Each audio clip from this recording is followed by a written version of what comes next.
बच्चों, आज का टॉपिक है आर्टिफिशियल रेन।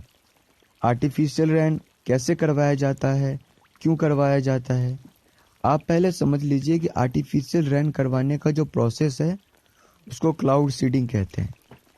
आर्टिफिशियल रेन, आपको पहले पता होगा रेनिंग कैसे होता है। सन से जो एनर्जी आता है तो सन के एनर्जी को ऑब्टेन करके, सन के एनर्जी को ले करके जो भी वाटर सरफेस पे होते हैं वो इवापोरेट कर जाते हैं, और जब वाटर वेपर के फॉर्म में कन्वर्ट होके वो ऊपर की ओर जाते हैं तो ऊपर जितना जाएंगे उतना टेम्परेचर कम होते जाता है। तो टेम्परेचर कम हो जाने की रीज़न से वो वहाँ पे कंडेंस हो जाते हैं और लिक्विड फॉर्म में कन्वर्ट हो जाते हैं, या फिर यूँ समझ लीजिए वो कंडेंस होने के बाद वहाँ पे क्लाउड का फॉर्मेशन कर लेते हैं।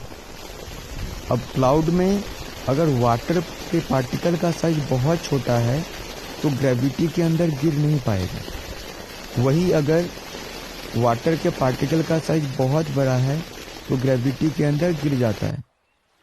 तो कभी कभी होता क्या है कि क्लाउड में ना वाटर पार्टिकल का जो साइज होता है इतना छोटा होता है कि वो बारिश की बूंद के रूप में नहीं गिर पाता है। लेकिन कभी कभी अगर क्लाउड में वाटर के पार्टिकल का साइज इतना ज़्यादा है कि वो अंडर ग्रेविटी भी गिर सकता है, तो वो रेनिंग का रीजन होता है। ठीक है, तो अब हम समझते हैं कि आर्टिफिशियल रेन क्या होता है।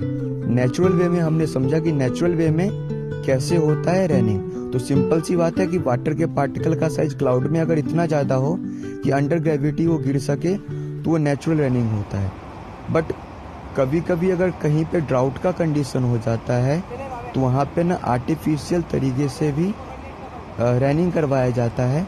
उसके लिए क्या किया जाता है, एरोप्लेन लेके, एरोप्लेन से सिल्वर आयोडाइड को क्लाउड के ऊपर से स्प्रिंकल किया जाता है, यानी क्लाउड के ऊपर से छिड़का जाता है। तो जब सिल्वर आयोडाइड को क्लाउड के ऊपर से स्प्रिंकल किया जाता है तो सिल्वर आयोडाइड में क्वालिटी क्या है कि वो जो छोटे छोटे वाटर के जो ड्रॉपलेट होंगे, वाटर के जो पार्टिकल होंगे उसको अट्रैक्ट कर लेगा, और वो ना छोटे छोटे वाटर के पार्टिकल को बड़ा बड़ा पार्टिकल बना देगा।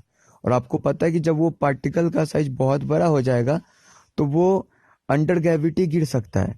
तो पहले वो क्लाउड में क्वालिटी क्या थी कि पार्टिकल का साइज बहुत छोटा सा था, जिसके रीजन से वो अंडर ग्रेविटी नहीं गिर सकता था। लेकिन सिल्वर आयोडाइड ने क्या करवाया, तो सिल्वर आयोडाइड ने उस वाटर के पार्टिकल को क्या करवाया, एक साथ लेके अट्रैक्ट करके और उस वाटर के पार्टिकल का साइज बड़ा कर दिया, जिसके रीजन से अब वो अंडर ग्रेविटी गिर सकता है और रेनिंग हो सकता है।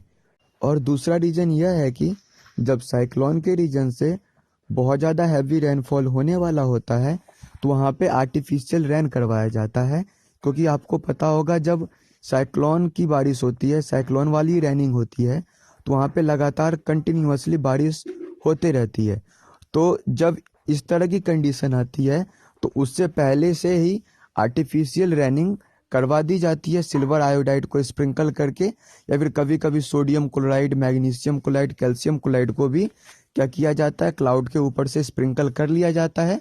और हमने आपको पहले ही बताया वो क्या कर लेगा, क्लाउड में जो वाटर का छोटा छोटा ड्रॉपलेट होगा जो अभी रेनिंग में नहीं गिर पाएगा, तो उस छोटे छोटे ड्रॉपलेट को कौन अट्रैक्ट कर लेगा, यही सिल्वर आयोडाइड अट्रैक्ट कर लेगा, मैग्नीशियम क्लोराइड अट्रैक्ट कर लेगा, और ये ना रेनिंग का फॉर्म ले लेगा और ग्रेविटी के अंदर भी गिर सकता है और रेनिंग का रीजन बन सकता है। अगर आपके पास कोई डाउट रह गया हो आर्टिफिशियल रेन को लेकर तो आप कमेंट बॉक्स में कमेंट कर सकते हैं। मैं कोशिश करूंगा कि इसका आंसर दे दूं। और अगर अच्छा वीडियो लगा हो तो दोस्तों के साथ शेयर करें। Thank you for watching.